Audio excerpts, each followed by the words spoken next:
बस अच्छा खासा सोने का प्लान बना ही रहा था कि मार्वल वालों ने एक नया ट्रेलर ड्रॉप कर दिया एंड कहीं ना कहीं अंदाजा था कि मार्वल ज़ॉम्बीज़ 24 सितंबर को रिलीज होना है, तो उसका ट्रेलर आज नहीं तो कल ड्रॉप हो ही जाएगा।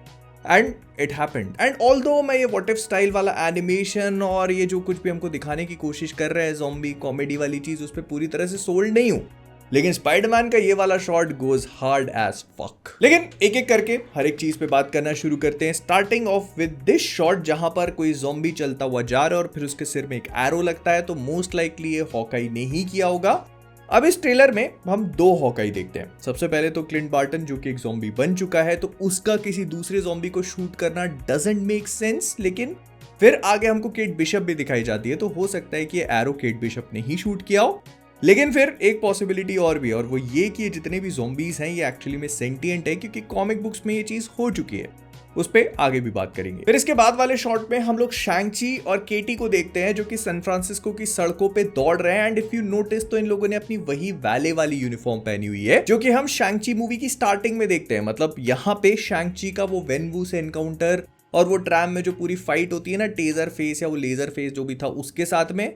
I just keep imagining you waking up in the morning, sir, looking in the mirror, and in all seriousness saying to yourself, "You know what would be a really kick-ass name?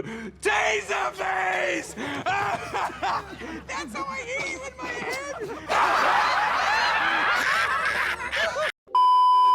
ये सारी चीजें नहीं होने वाली, all the in लोगों ने tram वाले shot को दिखाकर एक थोड़ी बहुत हिंट और रेफरेंस दे दिया है। लेकिन फिर हम देखते हैं ओकोए को जो कि कई सारे ज़ॉम्बीज के साथ में खड़ी हुई है, एकदम बिजली कड़क रही है, बारिश हो रही है। और ना ये वाला शॉट मुझे कुछ वो गेम ऑफ थ्रोन्स के हार्ड होम में जो आखिरी शॉट था ना, जहां पर जॉन स्नो बच के निकल जाता है और फिर वो नाइट किंग जो होता है वो वहां पे खड़ा होता है और ऐसे करके सारे ज़ॉम्बीज को जिंदा कर देता है।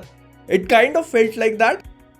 प्लस अगर तुम लोग यहाँ पे नोटिस करोगे तो हम पीछे अबोमिनेशन को देख सकते हैं। ये बंदा हॉकाई जैसा लग रहा है, लेकिन इस टीम के बारे में हम आगे भी बात करेंगे। लेकिन ये वाला शॉट ना काफी इंटरेस्टिंग है, क्योंकि मैं इन दोनों कैरेक्टर्स को बहुत अच्छे से आइडेंटिफाई नहीं कर पाया। पहले मुझे लगा कि डॉक्टर स्ट्रेंज हो सकता है, बट नहीं, बिकॉज अगर ये वही वाला यूनिवर्स है जो हम लोगों ने व्हाट इफ के एपिसोड में देखा था और उसी का कंटिन्यूएशन है, तो हमको पता है कि उसमें डॉक्टर स्ट्रेंज जो वो ज़ॉम्बी बन जाता है। And this does not look like it. मतलब इसके पीछे जो भी बंदा खड़ा हुआ है उसने लिटरली उसका दिल निकाल लिया, तो वो अब ज़ॉम्बी नहीं बनेगा, वो तो जान से ही निपट जाएगा।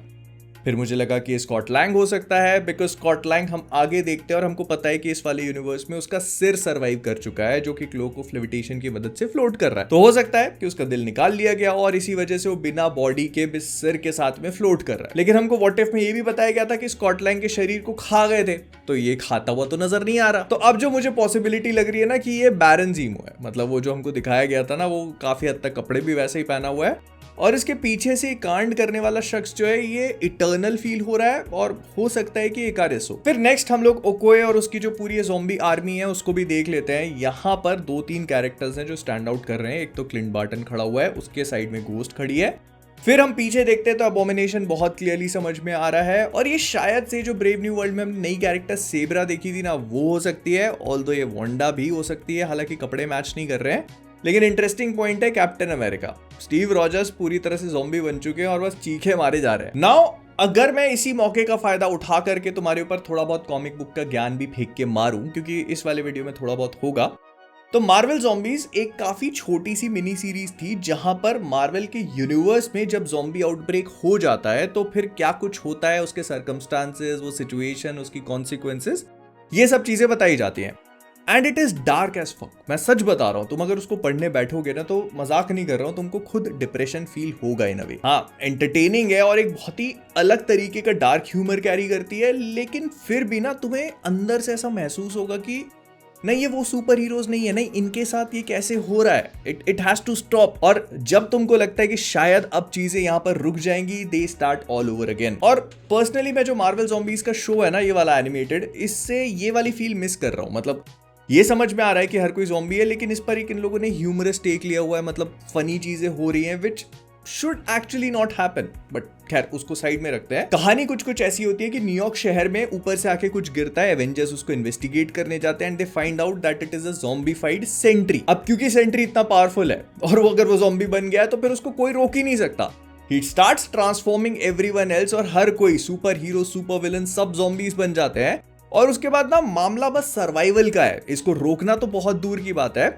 बड़े बड़े सुपर हीरोज बस जैसे तैसे सरवाइव कर रहे हैं। वुल्वरीन ज़ॉम्बी है, स्पाइडरमैन ज़ॉम्बी है, Hulk, captain America, iron man, every single super hero that you imagine becomes a zombie. बस इस पूरी चीज में कैच ये दिखाया गया कि जितने ज़ॉम्बी सुपर हीरोज होते हैं उनकी विल होती है, मतलब वो सेंटिएंट होते हैं, वो जानते हैं कि वो इंसान थे, फिर अब वो ज़ॉम्बी बन चुके हैं और वो लोगों को कंज्यूम कर रहे हैं, but they don't want to do it. और ये चीज ना इवेंचुअली उनके ऊपर एक टोल लेना शुरू कर देती है, तो आगे जाकर दे डिसाइड कि हम लोग नहीं खाएंगे। तो ऐसे में दो डिवीजन बन जाते हैं, फिर आपस में उन्हीं की फाइट होने लगती है। तो इस तरह से कहानी प्रोग्रेस करती है और इसमें स्पाइडरमैन का बहुत इंपॉर्टेंट रोल है, उस पर भी आगे बात करूंगा मैं, बिकॉज ये वाला शॉट टू बी ऑनेस्ट मुझे काफी बढ़िया लगा। पहले देखकर समझ में नहीं आया, मैंने सोचा वेनवू हो सकता है या कोई भी हो सकता है, एक्चुअली कोई भी हो सकता है क्योंकि व्हाट इफ वाला यूनिवर्स है।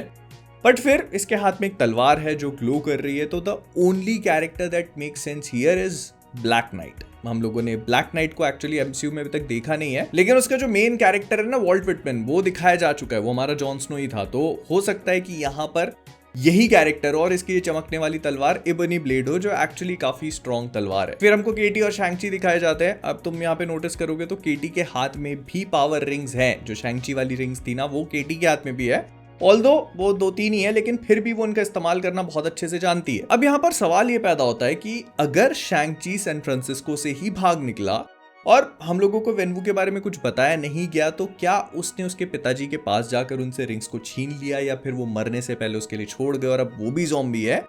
बट ओवरऑल जो समझ में आ रहा है वो ये कि शैंग-ची के पास रिंग्स हैं, उसने केटी को खुद भी ट्रेन किया हुआ है, they are fighting very well with those rings. और ये जो पूरी जगह है ना ये भी बहुत इंटरेस्टिंग है। आई फील कि जो ह्यूमन बींग्स ने अपना एक स्ट्रॉन्ग होल्ड बना के रखा है ना, मतलब जो बचे हुए ह्यूमंस है वो कहीं पर छुपे हुए हैं, तो ये वो जगह हो सकती है। और यहां पर अब आ चुका है पानी, मतलब ये फ्लड हो चुका है और फ्लड का रीजन भी समझ में आ रहा है, नेमोर। तो नेमोर हमारा वही एमसीयू वाला ही है, लेकिन इसके सामने खड़ा हुआ शख्स और भी ज्यादा इंटरेस्टिंग है, which is blade who is moon night. मतलब जैसे खॉन्शू मार्क स्पेक्टर को फिस्ट ऑफ खॉन्शू बनाता है, मून नाइट बनाता है ना, तो वैसे ही यहां पर उसने ब्लेड को अपनी शक्तियां दी होंगी और उसको फिस्ट ऑफ खॉन्शू नहीं ब्लेड ऑफ खॉन्शू बनाया होगा। प्लस ऐसा भी नहीं है कि यहां पर इन लोगों ने ब्लेड की वैम्पायर वाली एबिलिटीज हटा दी हैं, क्योंकि अगर तुम नोटिस करते हो इस वाले शॉट को तो उसके दांत हैं वैम्पायर वाले। तो ब्लेड इज लाइक वैम्पायर वाली पावर्स तो है ही है, लेकिन भगवान वाली भी दे दो। और यहाँ पर येलेना के जो रेड वाली वेस्ट है ना, ये हो सकता है कि उसकी वो जो ब्लैक विडो वेस्ट, वो नताशा और येलेना के बीच में जो एक कनेक्शन था उस वेस्ट की वजह से वही हो। ऑल्दो मेन एमसीयू में ये ग्रीन कलर की है, लेकिन यहाँ पर हो सकता है ये लोग रेड के साथ चले गए। फिर कमाला खान भी उन्हीं के साइड में खड़ी हुई है, उसके पास भी अपना बैंड है। तो नेमोर आया, उसने सीधे रेड गार्डियन पे अटैक करना शुरू किया, लेकिन तभी पीछे से कोई लड़की है जो उसके ऊपर फायर करती है, तो वो उसके पास आता है, उसको बीच में से चीर डालता है लाइक दैट। गोर है, वायलेंस है, सब कुछ है, लेकिन ना इस अब तुम लोग मेरे साथ शायद डिसएग्री करोगे, लेकिन मुझे ना बहुत कुछ प्लास्टिकी सा फील हो रहा है। मतलब जो एक्चुअली गोर और वायलेंस होना चाहिए उसको इन लोगों ने अपने तरीके से सबड्यू कर दिया। हालांकि ये अभी भी टीवीए में है, बट फिर भी ना वो वायलेंस और गोर उस तरह का नहीं फील होता, वैसा हिट नहीं करता जैसा आप एक्सपेक्ट करते हो। फिर ये लड़की जो शिट बोल रही है, ये केट बिशप हो सकती है, क्योंकि हॉकाई जब ज़ॉम्बी बन चुका है तो उसको टक्कर देने के लिए केट बिशप आ सकती है।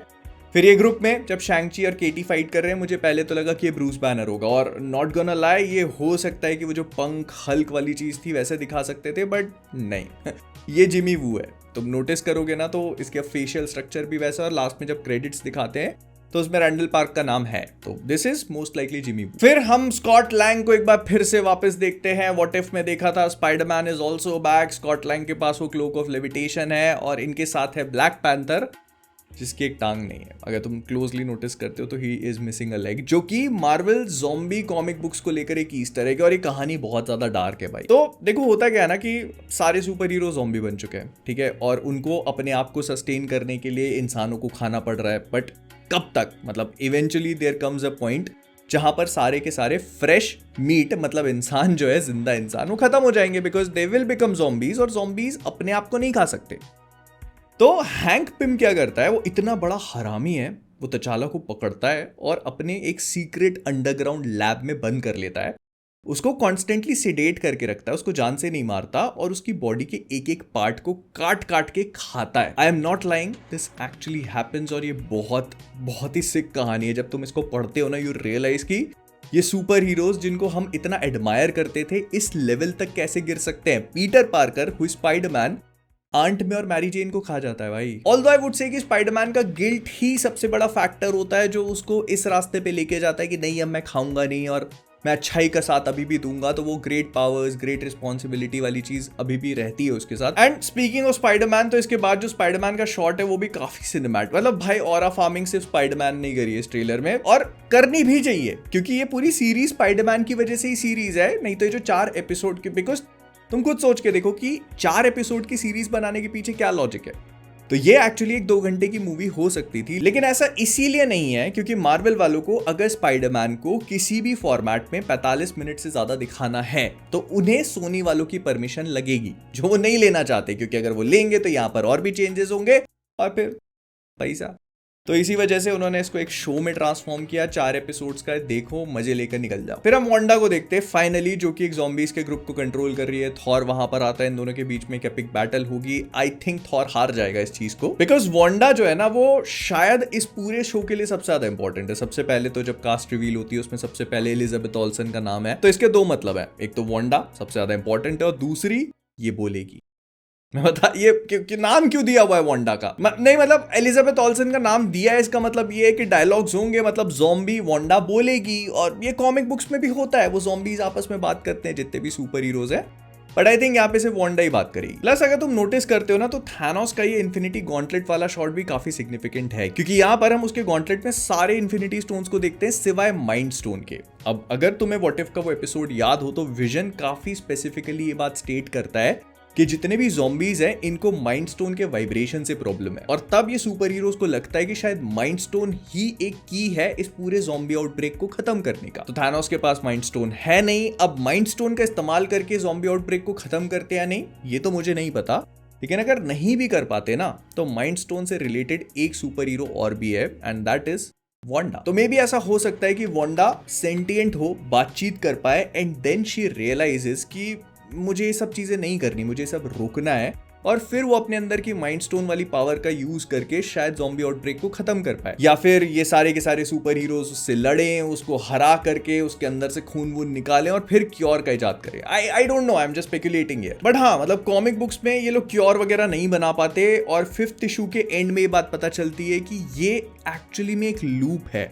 मतलब जो सेंट्री था ना उसको वॉचर ने पकड़ के रखा हुआ था, मतलब वो एंड में वॉचर उसको पकड़ के रख लेता है और फिर वो सेंट्री बाहर निकल करके फिर से ये सब कुछ चीजें को शुरू करता है। मतलब इट वाज लाइक मुर्गी पहले आई या अंडा, वो जो सवाल है ना वो वही वाली चीज है इसके साथ में भी, कि सेंट्री ही अगर ज़ॉम्बी है तो फिर वो आगे जाकर सेंट्री, मतलब कैसे हो रहा है नहीं पता, वायरस कहां से आया नो वन नोज, लेकिन ये जरूर पता है कि कॉमिक बुक्स में ये यूनिवर्स कभी खत्म नहीं होता। इनफैक्ट फैंटास्टिक 4 जो रीड रिचर्ड होता है ना वो रिस्पॉन्सिबल है इस पूरे आउटब्रेक को और दूसरे यूनिवर्सेस तक फैलाने के लिए, बिकॉज इनके यूनिवर्स में खाना खत्म हो गया।